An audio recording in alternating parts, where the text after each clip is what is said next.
Hi friends, I am so excited to share with you about my new book, Anytime, Any Place, Any Prayer, a true story of how you can talk with God. I know for me sometimes prayer can feel kind of like something I don't want to do, or it feels hard, or even sometimes boring. But through God's Spirit, prayer can actually be a really fun, amazing, and wonderful thing for His people to do. And throughout scriptures, we can see that God has always made a way for His people to pray to Him. So let's find out more in this book.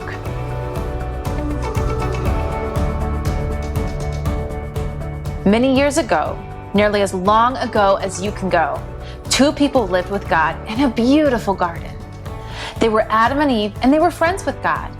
They could talk with Him about every thought they had, every question they wondered, and every feeling they felt. They told Him anything, anytime. But one day, the devil slithered into the garden as a snake. He spoke to Eve and suggested that God did not love her and Adam.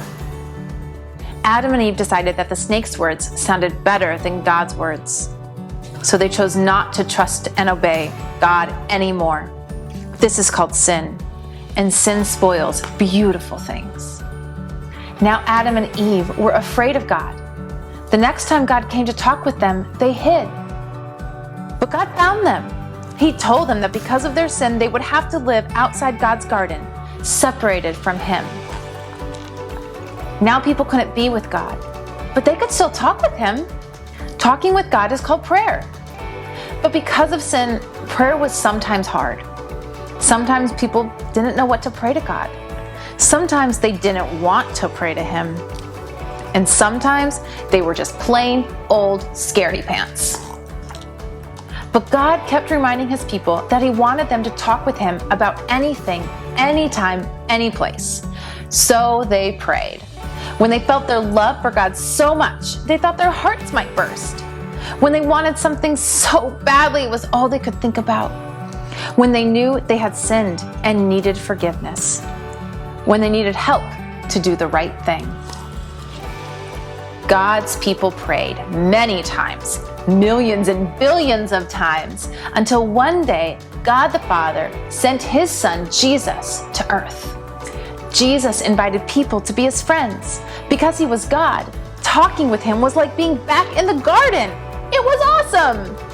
And because Jesus was a man, He understood His friends' feelings and their questions about living in a world spoiled by sin. Yet Jesus was different from other people. He didn't ever sin. He always loved and obeyed the Father. Jesus talked with His Father anytime, any place, any prayer. He told God how He felt, what He needed, and what He was thinking. And He helped His friends know how to talk with God too.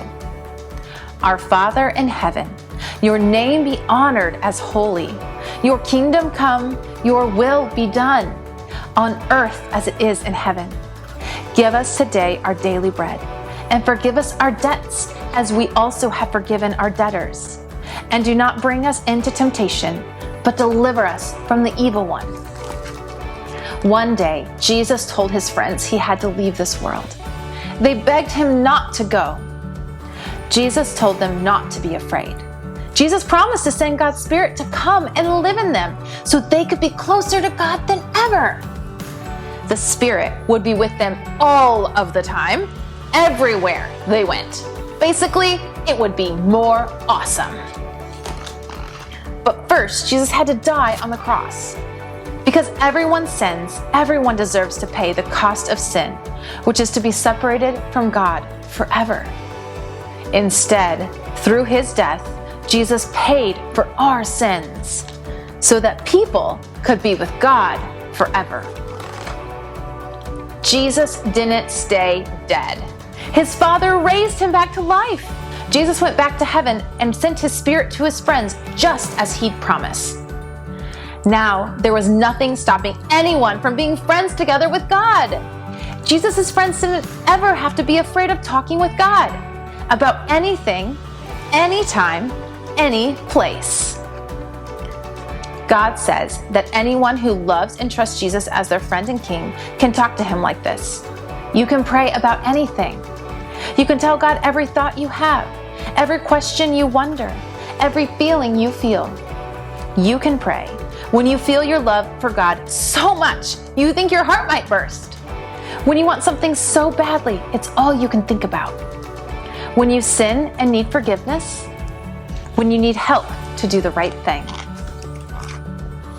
You can pray for a friend who is sick, after a dream you had, to say thank you for your food, about adventures you want to go on, and what to do with your new ninja moves.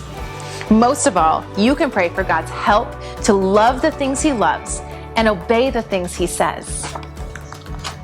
And if you're really sad or things are really bad and all you feel like you can do is groan and say, "Ah!"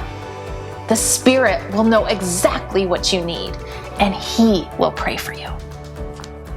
You can pray anytime, any place, in the morning, in the car, at the playground, in the nighttime, in your bedroom, in your bathroom, by yourself, with your family, with a friend. Someday, Jesus will return, and His friends will live with God in His perfect and beautiful world forever.